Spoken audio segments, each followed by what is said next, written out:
39 নম্বর সূরা জুমার আয়াত 18। কি বলছে আল্লাহ? যারা মনোযোগ সহকারে কথা শোনে। আপনি কি মনোযোগ সহকারে কথা শোনেন? এই কথাগুলো কি আপনি শুনতেছেন মনোযোগ সহকারে? পরবর্তীতেও কি আপনি মনোযোগ সহকারে শুনবেন? এবং উহার মধ্যে যাহা উত্তম তাহা গ্রহণ করে।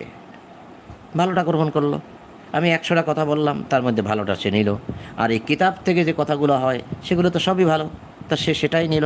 যদি এই কিতাবের বাইরে আমি কতগুলো আলতু ফালতু কথা এখন বলতাম, সেগুলো সে গ্রহণ করতো না, সেগুলো সে ছেড়ে দিত। তাহলে যারা মনোযোগ সহকারে কথা শোনে আর এই কথার মধ্যে যে কথাগুলো উত্তম সেগুলো সে গ্রহণ করে, ইহাদেরকে আল্লাহ সৎপথে পরিচালিত করেন।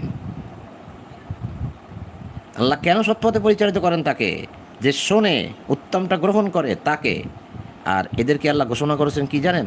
উহারাই হচ্ছে বুদ্ধিমান, বোধশক্তি সম্পন্ন। উলিল উলুল আলবাব, এরা হচ্ছে উলুল আলবাব, বোধশক্তি সম্পন্ন। আল্লাযীনা ইয়াসতামিউনাল কওল, যারা শোনে, মন দিয়ে কথা শোনে। ইয়াসতামিউনা শোনে, কওল কথা, কথা শোনে। ফায়াত্তাবিউনা আহসানাহু, ইত্তেবা করে তার মধ্যে হাসানটা, উত্তমটা, ভালোটা গ্রহণ করে। উলাইকাল্লাযীনা হাদাহুমুল্লাহ, আল্লাহ তাদেরকে হাদা দেন।